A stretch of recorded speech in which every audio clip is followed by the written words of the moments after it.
Olá, dando sequência então ao nosso estudo sobre tecido conjuntivo, na disciplina de histologia.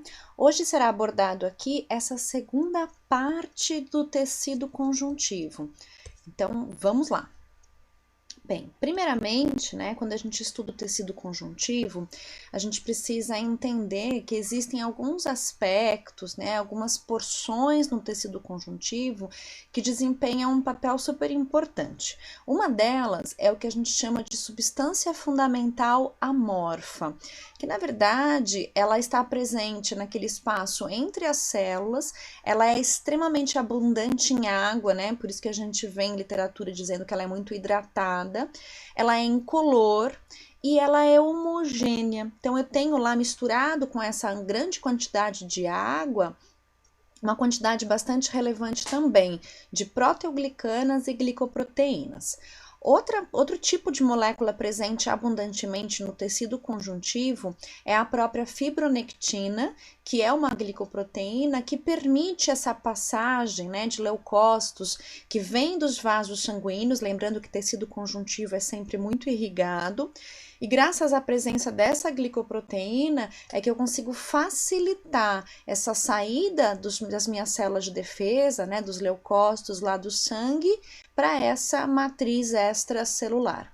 Além disso, a gente chama de laminina, aquela glicoproteína presente nas lâminas basais, lá naquela região de transição. E eu chamo ainda de líquido intersticial, um líquido que pode estar presente muito parecido com o plasma sanguíneo. Então, ele tem lá também a água, tem uma quantidade de proteínas e que elas ficam ultrapassando a parede dos vasos e vai para o tecido, e vice-versa. Então, o que controla essa entrada e essa saída desse líquido abundante em água e com uma quantidade considerável de proteínas é a própria pressão sanguínea. Então, a pressão hidrostática do sangue é que permite que esse líquido entre ou saia. Um outro ponto importante é que em condições, por exemplo, de quadros inflamatórios, onde eu tenho uma predominante vasodilatação, então a saída desse líquido de dentro dos vasos, ela pode ser mais abundante. E quando isso acontece, ele pode acumular no meio extracelular, como visível aqui nessa lâmina, Parecem grandes vacúolos, que na verdade são grandes acúmulos de água no espaço intersticial. Isso é o que a gente conhece como edema, clinicamente falando, visualmente falando, é algo que causa uma tumefação, um inchaço. Essa água, então, ela é oriunda do sangue, ela atravessa a parede desses capilares que numa condição de vasodilatação, ela já forma essas lacunas que facilita a saída desse conteúdo aquoso do sangue para os tecidos. Nesses casos, a gente sabe que também duas forças atuam, nessa entrada e saída de água, ou que predominam no aumento da produção de edema, que é a pressão hidrostática e osmótica. Então, aqui interfere totalmente a presença de minerais. Então, a gente sabe, por exemplo, que cloreto de sódio, que é o sal, ele tem uma capacidade maior, de reter água. Então, vários outros desequilíbrios hidroeletrolíticos, eles podem favorecer a formação de um edema, influenciar nessa pressão osmótica ou hidrostática. E eu tô falando sobre isso aqui porque predominantemente quando eu tenho edema, quando eu tenho esse desequilíbrio hidroeletrolítico, que seja, esse inchaço, esse acúmulo de água, ele ocorre aqui, no tecido conjuntivo. E quando a gente vai estudar tecido conjuntivo, eu tenho que classificá-lo da seguinte forma. Então, eu tenho praticamente dois tipos de tecido conjuntivo. O que eu chamo de tecido conjuntivo propriamente dito e o tecido conjuntivo que apresenta propriedades especiais. O tecido conjuntivo propriamente dito, ele pode ser dividido em frouxo ou denso. E o denso, por sua vez, pode ser dividido em modelado ou não modelado. Quando a gente vai estudar o tecido conjuntivo de propriedades especiais, a gente vai ver que o próprio tecido adiposo, né, que ele sempre vem seguido lá depois de todos esses tipos de tecido conjuntivo, ele tem peculiaridades, né? Ele é formado abundantemente pelas células adiposas, né? Então eu posso considerá-lo como um tecido conjuntivo de propriedades especiais. Super importante, né? O tecido adiposo, ele é um tecido importante para reserva de energia no nosso organismo. Eu tenho também o tecido elástico, que é especial, que de fato ele fica localizado em regiões especiais do nosso corpo, bem como o reticular e o mucoso, que serão abordados aqui nessa presente aula. E mais, em outros momentos, a gente ainda vai estudar o tecido cartilaginoso, o ósseo, o muscular também. Tá? Então, são outros tipos de tecido. O que é importante a gente saber é que o tecido conjuntivo existe o propriamente dito e existe aquele com propriedades especiais. Então, nessas lâminas, eu consigo ver de uma forma clara que cada um deles ele apresenta um aspecto diferenciado, né? Eles não são iguais. Então vamos começar falando um pouquinho sobre o tecido conjuntivo propriamente dito, que é aquele que pode ser classificado como frouxo ou denso. Então por que o frouxo, né? Por que ele é chamado de frouxo?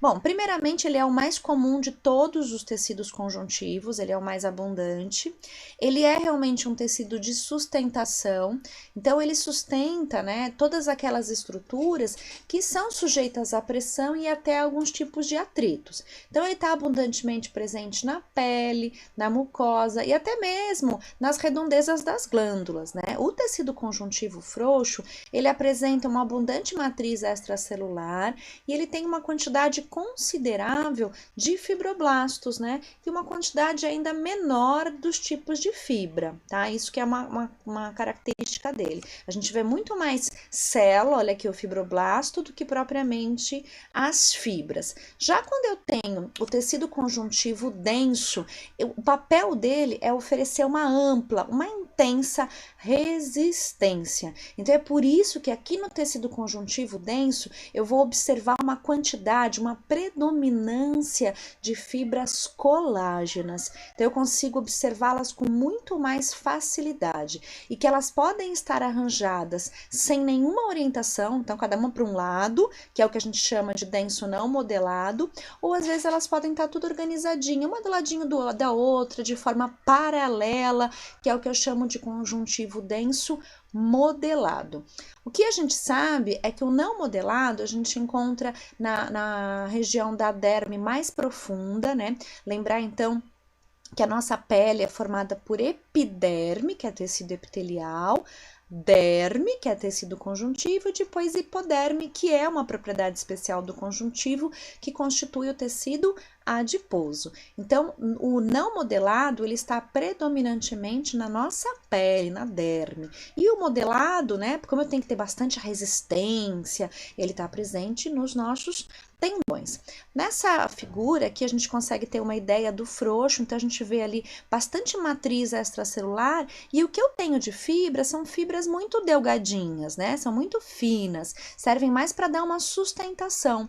Já aqui, olha, no denso, né, a gente pode observar que eu tenho até um certo modelamento dessas fibras, né? Eu não tenho essa sensação de que as células estão soltas, né?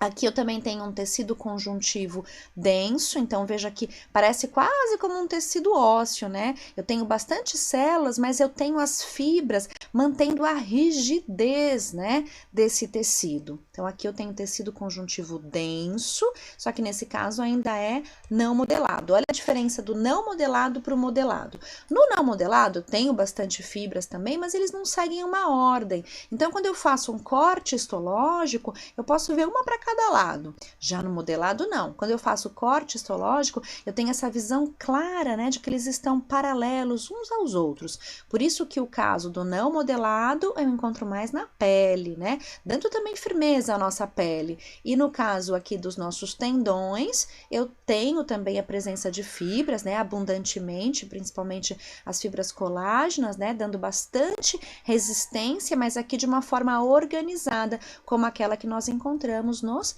tendões. Bom, então vimos aqui o tecido conjuntivo propriamente dito.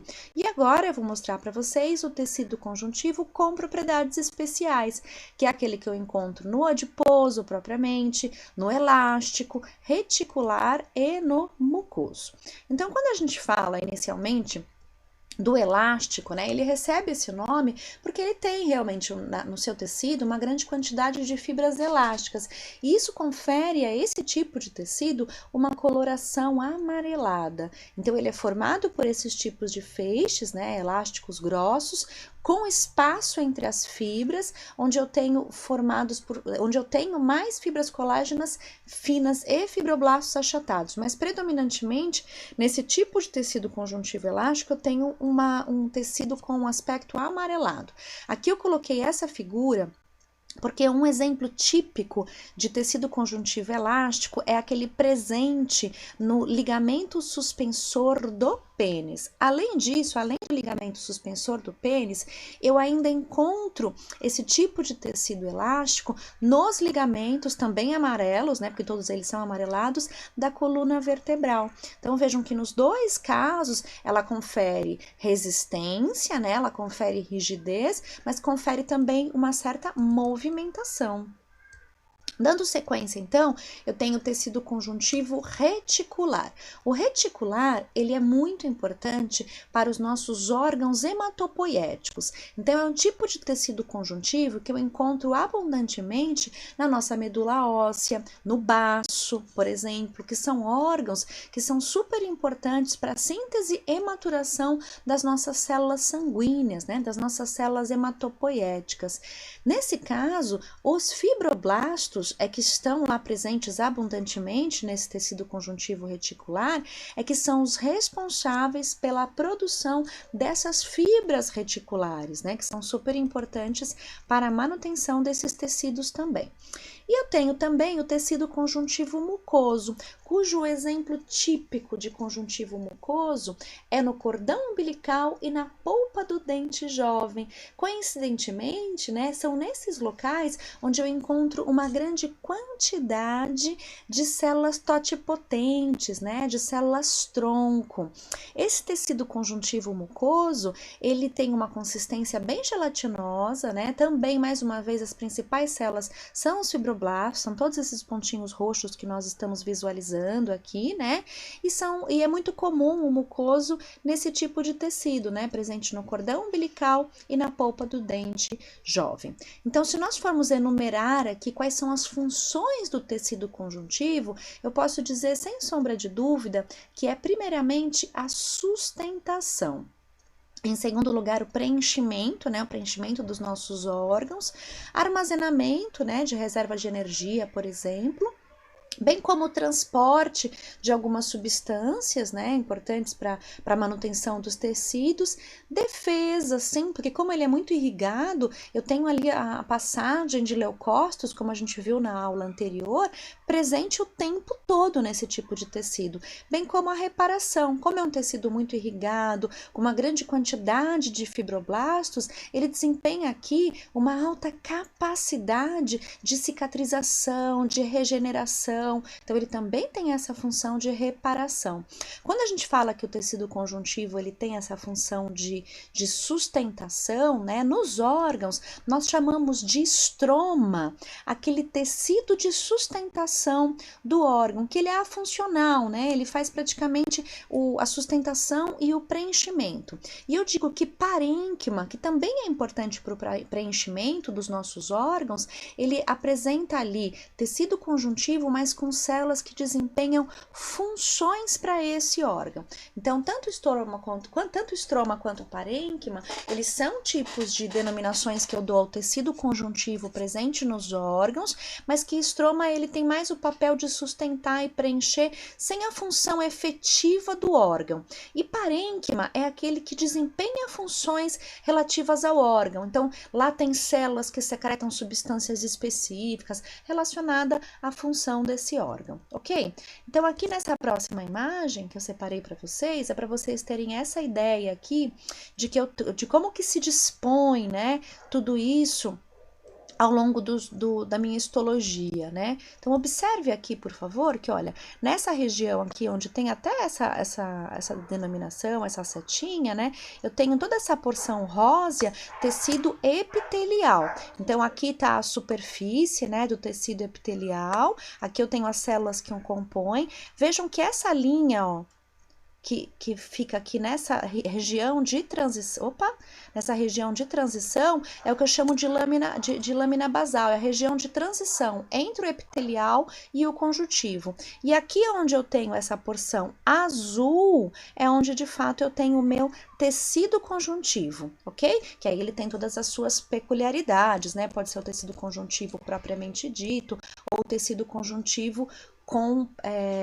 propriedades especiais. Então, vejam que o tecido conjuntivo, né, ele pode ter diferentes tipos. Esse que eu falei, propriamente dito, ele pode, diferentes funções, né? Ele pode ter aqui o conjuntivo propriamente dito, que vai ter inúmeras funções também de sustentação, de atividades especiais, ele pode atuar como tecido de transporte de substâncias, né? Como ele é intimamente ligado ao sangue, bem como para sustentação de outros tecidos, né? O tecido ósseo, o tecido cartilaginoso.